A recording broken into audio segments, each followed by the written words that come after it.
to be well with your health. I'm Shanna. I'm Nimit. Welcome to the Adventist Healthcare and You podcast. We have a special guest today, Patricia. She's been on the podcast before, so we're welcoming her back. Patricia is a registered dietitian with the Center for Fitness and Health at Adventist Healthcare Shady Grove Medical Center. And she is our go-to for all things nutrition and healthy eating. We're all supposed to eat our fruits and vegetables. I know I don't the way I do, but I don't get as much as I'm supposed to, which according to the CDC, only about 1 in 10 of us meet the recommended daily intake of fruits and vegetables. So I'm not alone. I was going to say, unfortunately, I fall in that 9 as well. I do good with my vegetables. It's the fruits that I struggle with the daily intake. I'm the other way around. I do better with the fruits than I do the vegetables. No, that's great, Nimit. I always tell patients to eat more vegetables and fruit. Oh, good. Okay, I'm doing the right thing. No, then. you're doing the great. Oh, better. Right. Well, I guess I'm doing the opposite then. All right. Well, if it isn't obvious by now, we're talking about healthy eating and nutrition, which is so important for our overall health. And food is a daily part of our life. Like it's every day in our lives. It's what we gather around the table. And, you know, I cook to show love to people too. So it's so hard to do at the same time as to healthy eat. No, it doesn't have to be. I think that's definitely a misconception I'm hearing from a lot of patients or even just anybody I speak to in the grocery store. Oftentimes, I think we may have the idea that healthy eating is boring or bland, tastes like cardboard, but it really doesn't have to. And I believe that once you start eating healthier, then your palate truly does start to change and you crave the greasy, salty foods less and less. Okay. So you said like, colorful plate looks good and, it could be fun as well. So what does an average person look for in a healthy diet? Yeah. What I would say is you want to have a good balance. Make sure that your plate is not all one color like brown or white. Sometimes, let's say like if we went to a fast food establishment and we got like chicken tenders, fries, that's all going to be pretty like tan colored, right?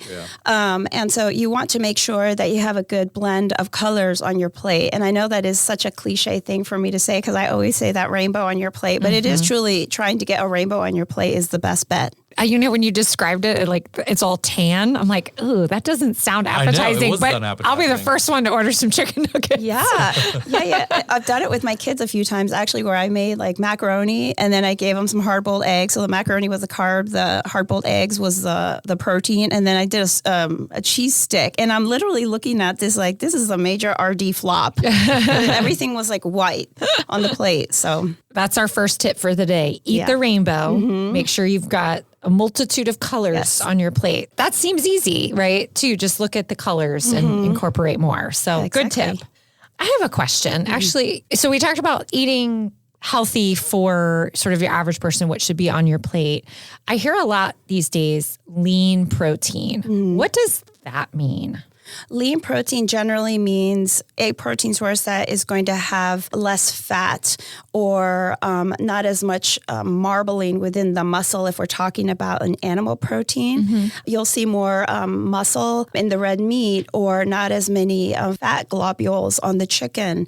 If you get like a piece of farm-raised fish versus wild-caught, then you'll see less of the white streaking, which is less of the fat. I personally like the farm raised though, because I don't know how to cook the wild salmon, right? But anyway, that's what it basically means. You want to choose the lean proteins that have less visible fat. Okay. All right. Thank you for that. So you mentioned, fat and the protein. So there's different kinds of fat. There's good fat, there's bad fat. Can you walk us through some of the different categories? What fat should people eat more of and what fat should people avoid? Yeah, and that actually goes back to sort of the misconceptions about healthy eating.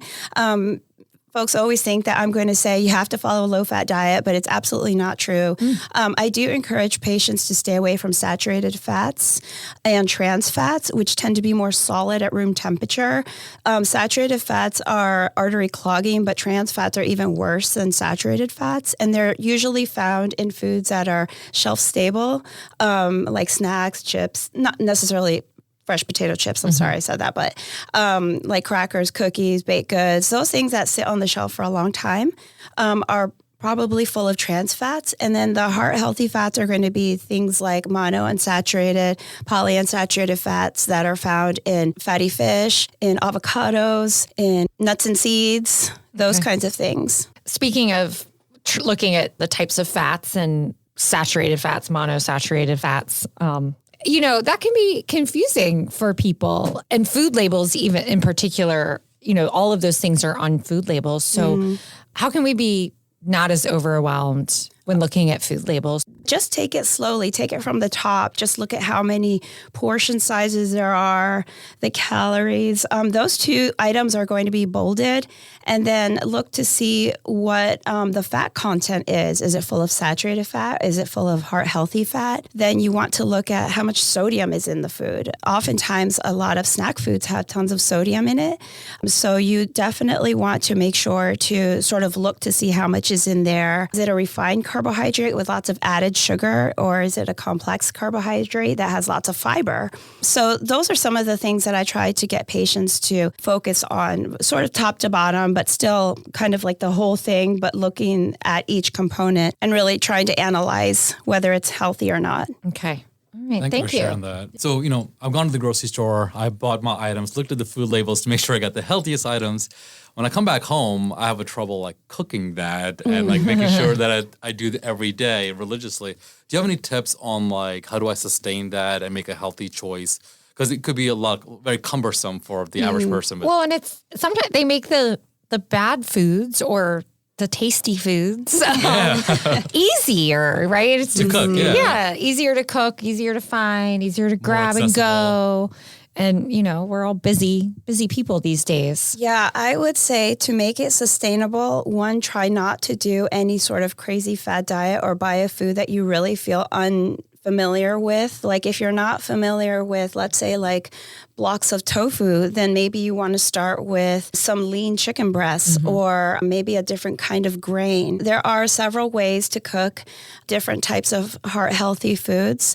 You just have to do your research before you actually buy it, so you don't spend your money and lose money if it spoils, and then just kind of get home with the ingredient and then feel completely overwhelmed. So small changes. Simple swaps. Yes, very simple swaps. Okay. Realistic and achievable. Yeah. I feel like that's the problem a lot of times is, it feels like this really large hill to climb. Like, I need to start eating healthier. And so you think you just have to empty your pantry and restart with all these healthy things that you don't like. No, yeah. But it actually doesn't have to be like that. It can be simple swaps that you're familiar with. Right. Absolutely. And one of the things that I'll share is my son, he loves ramen. And I do try to encourage him not to always try to grab it in the grocery store. But I did find some healthy, quote unquote, healthy ramen, which is truly healthy. It is made out of brown rice and millet.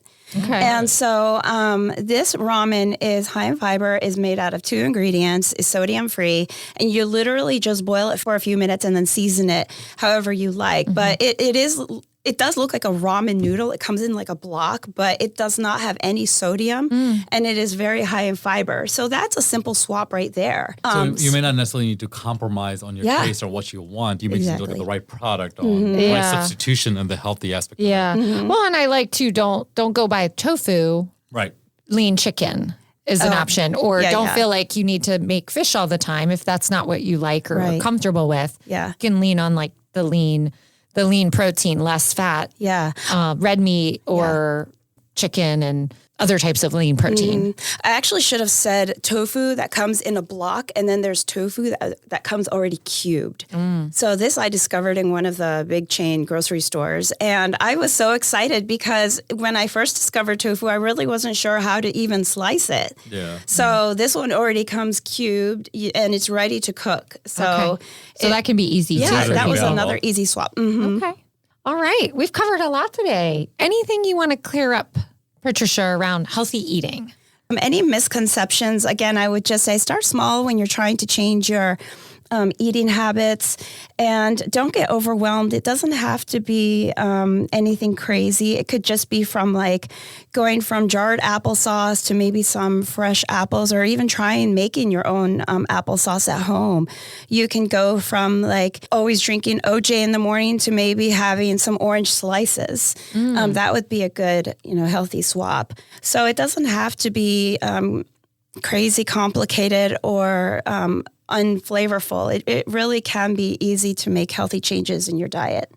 Okay. Great. Thank you for sharing that. Yeah, thank you. Thanks for coming today. My pleasure. I hope you'll come back. Oh, I absolutely will. Thank you. Awesome. All right. To learn more about Patricia and the services offered at the Center for Fitness and Health, as well as cardiac rehabilitation, visit AdventistHealthcare.com. And don't forget, we always love to hear from you, our listeners. You can let us know if you like the podcast by leaving a rating or review, or you can email podcast@AdventistHealthcare.com. Let us know what topics you want us to cover and you want to know more about. Don't forget to subscribe so you can get new episodes. Thank you and be well.